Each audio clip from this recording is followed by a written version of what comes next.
وَلَا تَقُولُوا لِمَنْ يُقْتَلُ فِي سَبِيلِ اللَّهِ، اب فرمایا جو اللہ کے راستے میں مارے جائیں ان کو مردہ بل احیاء، بلکہ وہ زندہ ہیں، وَلَٰكِن لَا تَشْعُرُونَ، اور تمہیں ان کی حیات کا شعور، یہ سادہ سا ترجمہ ہے۔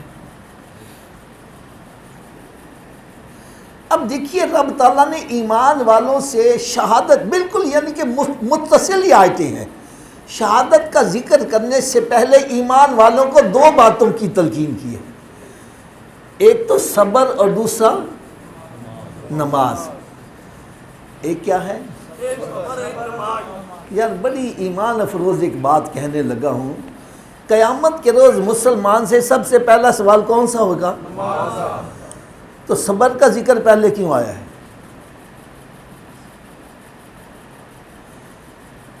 ایمان کے اندر اسلام میں تو نماز کا سب سے پہلے مقام ہے، تو پہلے نماز کا ذکر پھر صبر کا بعد میں ہونا چاہیے، لیکن قرآن میں ایسا پہلے کس کا ذکر ہے؟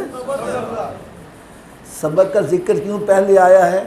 فرمایا بے صبری میں نماز پڑھو گے نماز بھی قبول نہیں ہے، بے صبری میں روزہ رکھو گے، روزہ رکھ لیا، اوے روزے نے تے کڑاکے کڑاتے، آج تے بڑی گرمی سی، میں تے بھول کے روزہ رکھ بیٹھا، روزہ قبول ہے؟ زکوٰۃ دے دی، خیرات کا دی، او میں تے لٹیا گیا، اور میرے کو تو ایسا ہو گیا پیسے انہیں کٹ گئے، زکوٰۃ قبول؟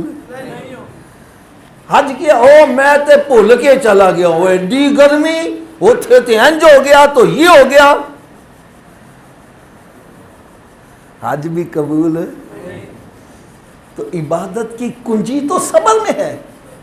فرمایا لہذا شہادت کا ذکر کرنے سے پہلے صبر کا ذکر اور نماز کا ذکر اس لیے کیا ہے کہ شہادت کا ذکر کرنا ہے تو بے صبرے بھی نہیں ہونا اور نماز میں سستی بھی نہیں کرنی۔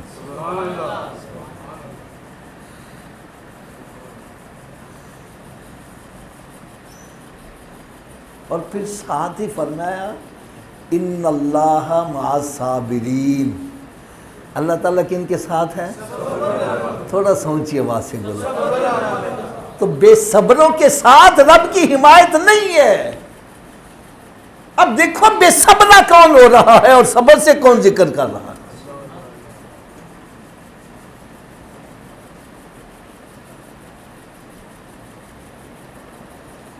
آپ کہیں گے جی صبر کیا ہے؟ میں اس کے لیے ایک آسان سی مثال دیتا ہوں، سمجھنے میں آسانی ہو جائے۔ حضرت صاحب ہمارے کسی پڑوسی کے گھر میں فوتگی ہو جاتی ہے، کیا ہو جاتا ہے جی؟ ہم اس کے ساتھ تعزیت کے لیے افسوس کرنے جاتے ہیں، وہ ہمارے گلے رکھ کے رونا شروع کر دیتا ہے، پھر چہرہ پیٹنا شروع کر دیتا ہے، بال نوچتا ہے اور گریبان کو پھاڑ لیتا ہے۔ ہم اس کو سینے سے لگا کے کہتے ہیں بھائی، کیا کہتے ہیں بھائی؟ اس کا مطلب جو تو کر رہا ہے وہ صبر۔ ہائے ہائے ہائے، خدا را سنیو، تھوڑا سا میں ہاتھ باندھ کے عرض کروں گا، یہ دیکھو صبر کے ساتھ ذکر حسین کون کر رہا ہے اور بے صبرہ ہو کے کون کر رہا ہے۔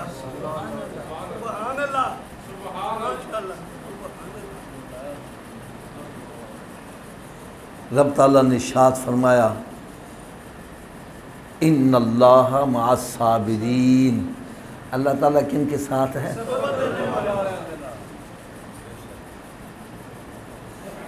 اچھا اب میں جو مثال دینے لگا ہوں نا، بڑی توجہ سے سننا، یہ ہماری مسجد ہے، اس کا دروازہ ہے، جب ہم دروازے سے باہر نکلتے ہیں تو آگے دو راستے ہو جاتے ہیں، ایک دائیں طرف ایک، دونوں راستے مسجد کو ہی آ رہے ہیں نا۔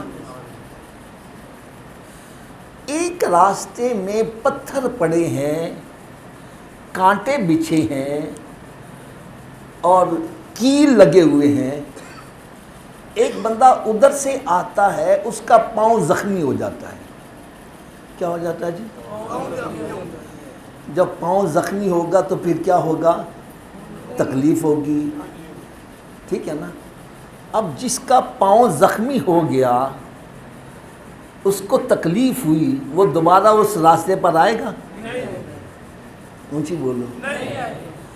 جس کا پاؤں زخمی ہو جائے وہ دوبارہ اس راستے پر نہیں آتا، اس لیے کہ پاؤں زخمی ہوا ہے، انگلی کٹ گئی ہے، تکلیف ہوئی ہے.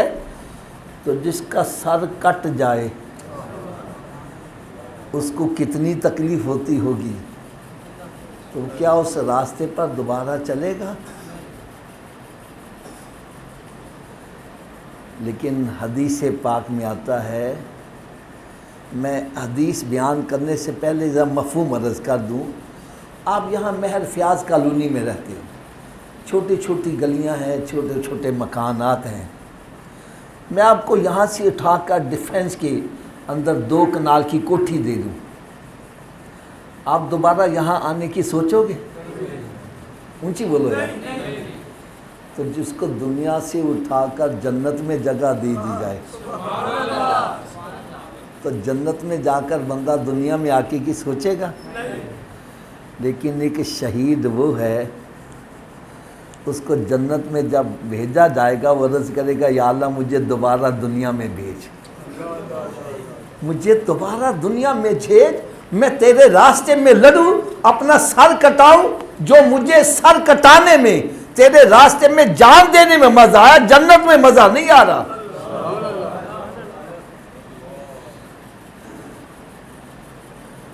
ایک بندے نے جب یہ واقعہ پڑھا نا تو وہ پریشان ہو گیا. کہنے لگا جی انگلی کٹ جائے، انگلی زخم ہو جائے، اس کو تکلیف بڑی ہوتی ہے، وہ دوبارہ راستے پر نہیں آتا، تو جس کا سر کٹ گیا وہ دوبارہ اس راستے پر آنے کی کیوں دعا مانگ رہا ہے؟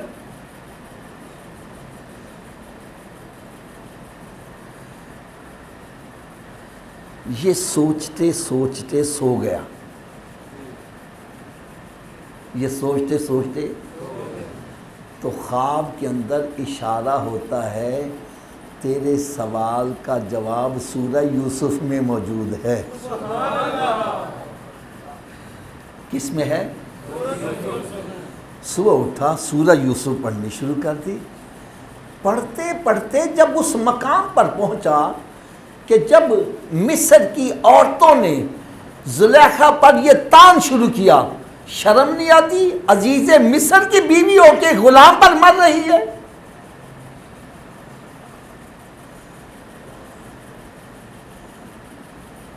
تو زلیخا نے کیا کیا؟ ان عورتوں کو ساری دعوت دی، اکٹھا کر لی اور ان کے ہاتھوں میں سیب اور چھری پکڑا دی اور یہ کہا، جب میں تمہیں کہوں پھر اس کو کاٹنا. میں کہا ٹھیک ہے جی. ادھر یوسف علیہ السلام کو پردے میں کھڑا کر دیا. جب سیب بھی ہاتھ میں آ گئے، چھری بھی ہاتھوں میں آ گئی، تو عرض کرتی ہیں یوسف علیہ السلام سے کہ آپ اپنے چہرے سے ذرا پردہ ہٹا دیں.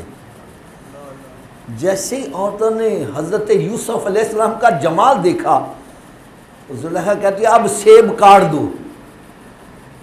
یہ کو میں کسے کہانی نہیں سنا رہا، قرآن کا آیت ہے. قرآن کہتا ہے وَقَطَّعْنَ أَيْدِيَهُنَّ، عورتوں نے سیب کے ساتھ ہاتھ بھی کاٹ لیے. اور ان کو پتا، حضرت صاحب سبزی کاٹ رہے ہو نا، کیا میں نے کہا؟ کاٹتے کاٹتے ہاتھ کو تھوڑی سی چھری لگ جائے، ایک دم ہاتھ رک جاتا ہے. ادھر ہاتھ بھی کٹ گیا ہے تو ہاتھ نہیں رک رہا، ہاتھ کٹ گیا. قرآن کہتا ہے وَقَطَّعْنَ أَيْدِيَهُنَّ، ان عورتوں نے اپنے ہاتھ کاٹ دیے. فرمایا جب یوسف علیہ السلام کا جمال سامنے ہو تو ہاتھ کٹنے کی تکلیف نہیں ہوتی. جب بندہ شہادت کا جام نوش کرتا ہے اس وقت یوسف علیہ السلام کے خدا کا دیدار ہو رہا ہوتا ہے.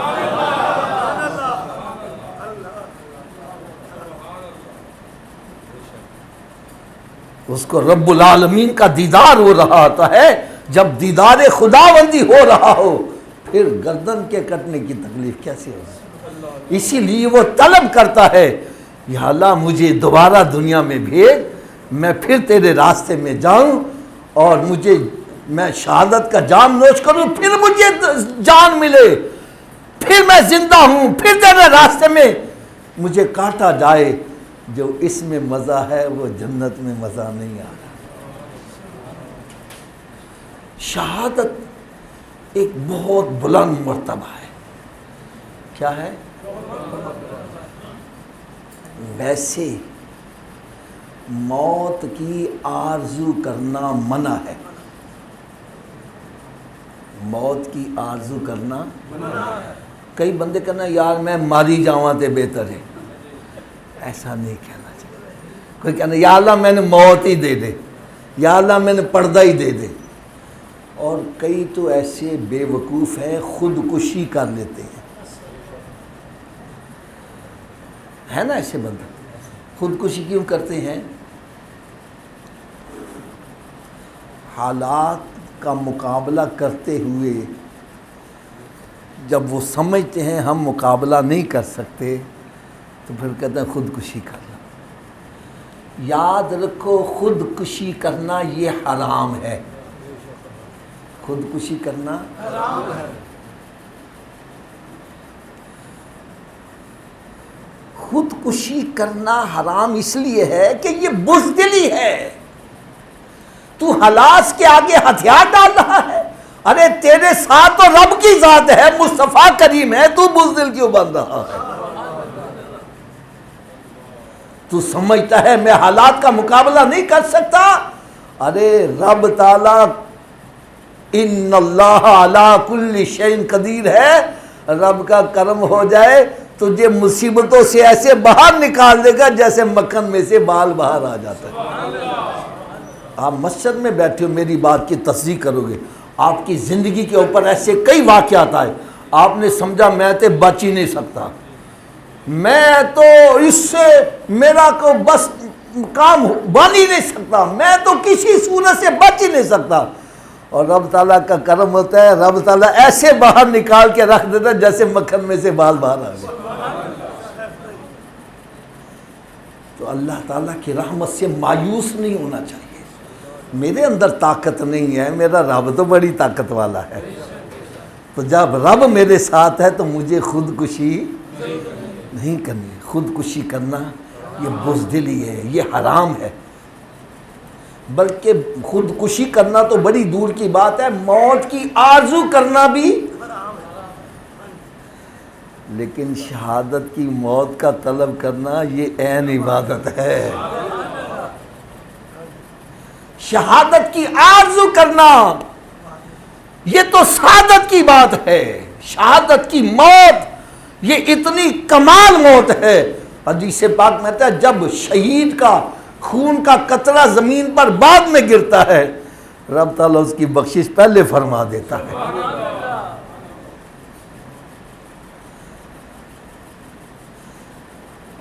اچھا، ایک میں بات کرنے لگا ہوں، ذرا غور سے سننا۔ جب بندے کا انتقال ہوتا ہے تو اس کو کیا دیا جاتا ہے؟ غسل دیا دیتا ہے نا۔ بندے کا انتقال ہو جائے تو پھر کیا کرتے ہیں؟ اس کو غسل کیوں دیتے ہیں؟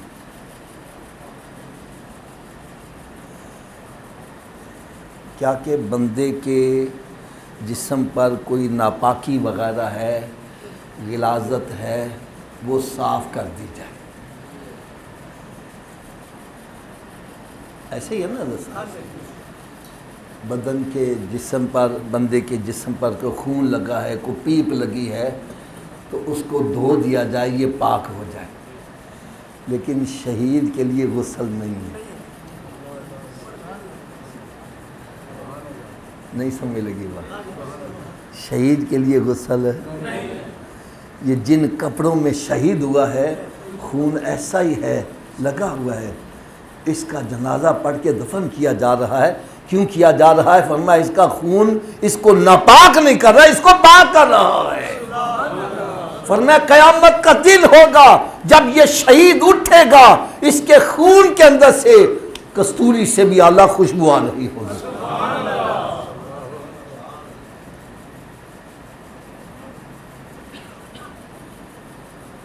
شہادت کا مرتبہ یہ بہت بلند رتبہ ہے، اس کے لیے دعائیں مانگی جاتی ہیں، آرزو کی جاتی ہے، یا اللہ مجھے شہادت کی موت عطا فرما۔ ہم بھی دعا کرتے ہیں، یا اللہ ہمیں شہادت کی موت ایمان کی حالت میں مدینے کی گلی میں سرکار کے قدموں میں نصیب فرمانا۔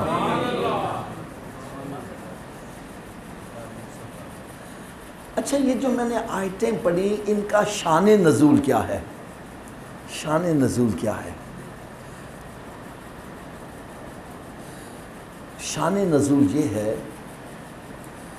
کہ جب فصل پک گئی، مدینہ منورہ میں باغات کے اندر پھل لگ گئے، تیار ہو گئے، اب فصل کاٹنے کا وقت آ گیا ہے، سرکار نے فرمایا چلو جہاد کے لیے۔ باغات لگے ہی رہ گئے، سب کچھ چھوڑ چھاڑ کے جنگ میں چلے گئے۔ کچھ صحابہ کرام شہید ہو گئے، کچھ غازی بن گئے، ایسا ہی ہے نا جی۔ جب واپس آئے نا تو لوگوں نے باتیں کرنی شروع کر دی، یار وہ اگر زندہ ہوتا تو اپنے باغوں کا پھل کھاتا، اس سے فائدہ اٹھاتا، اگر وہ زندہ ہوتا تو نمازیں بھی پڑھتا، زندہ ہوتا تو روزے بھی رکھتا، تو وہ گیا تو وہاں پر ایسا ہو گیا۔ اللہ تبارک و تعالیٰ نے ارشاد فرمایا وَلَا تَقُولُوا لِمَن يُقْتَلُ فِي سَبِيلِ اللَّهِ أَمْوَاتٌ، جو میرے راستے میں مارے گئے ان کو مردہ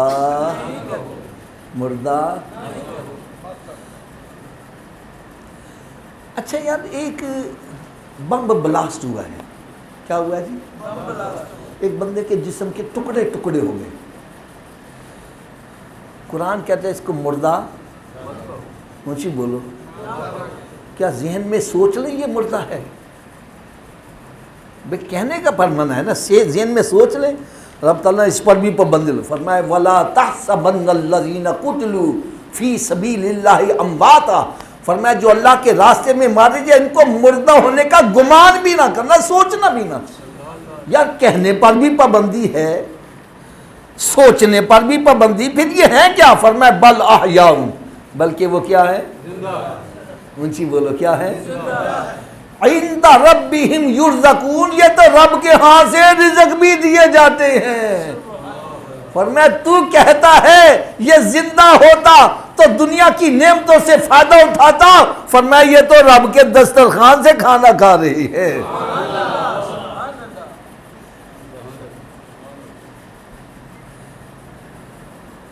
اب سنو ذرا بات بڑی توجہ سے، حدیث مبارکہ میں آتا ہے جو بندہ بیمار ہو جائے، کیا ہو جائے؟ بیمار ہو جائے، اللہ تعالیٰ ہر مسلمان کو صحت اور تندرستی، ایمان کی سلامتی والی زندگی نصیب ہے، لیکن سدا وقت ایک سے نہیں رہتا۔ ایک بندہ کیا ہو جاتا ہے؟ اونچی بولو یار۔ فرمایا اگر وہ بیماری کے عالم میں صبر کرے، واویلا نہ کرے، شور نہ مچائے، کی حال ہے؟ او جی بس کی دساں، کوئی حال نہیں۔ اور ایک وہ بھی ہے نا، بیمار ہے، یار کیا حال ہے تیرا؟ میں ہر حال میں رب کا شکر ہی ادا کر رہا ہوں، رب کا بڑا کرم ہے میرے اوپر، بڑا انعام ہے میرے اوپر ہے۔ فرمایا جس وہ بندہ بیمار ہو جائے، کیا ہو جائے؟ عذاب، بڑی ایمان افروز حدیث سنانے لگا ہوں، خدا کی قسم آپ کی طبیعت خوش ہو جائے۔ فرمایا جو بندہ بیمار ہو جائے اور بیماری پر بے صبرا نہ ہو، اللہ کا شکر ادا کرے، بیماری کو بھی رب کی نعمت سمجھے، تو حدیث پاک میں آتا ہے رب تعالیٰ ایک فرشتہ اس پر مقرر فرما دیتا ہے اور فرماتا ہے جتنے کام اس نے تندرستی میں کرنے تھے اب اس کو بیماری کے عالم میں ان کا ثواب لکھتا چلا جا۔ یہ تندرست تھا، مسجد میں جا کر نماز پڑھتا تھا، اب بیمار ہو گیا، مسجد میں نہیں جا سکتا، اس کو گھر بیٹھے ہی مسجد میں نماز پڑھنے کا ثواب عطا کرتا تھا۔ اسی طرح جو بندہ حج کرنے گیا، شہید ہو گیا، فرمایا اس کو ہر سال ہی حج کروایا جائے گا۔ تو تو جو اللہ کے راستے میں مارا گیا ہے فرمایا وہ مردہ نہیں ہے، وہ زندہ ہے، اس کو زندوں کی طرح ساری نیکیوں کا ثواب بعد میں بھی دیا جاتا رہے گا۔ شہید ہونے والے کا نامہ اعمال بند نہیں ہوتا، اس کے نامہ اعمال میں ثواب درج ہوتا ہی رہتا ہے، اس لیے کہ اس نے اپنی جان اللہ تعالیٰ کے راستے میں دی ہے۔ لہٰذا اللہ تعالیٰ سے میں دعا کرتا ہوں اللہ تعالیٰ ہم سب کو بھی شہادت کی موت عطا فرمائے۔ وما علیہ الا البلاغ۔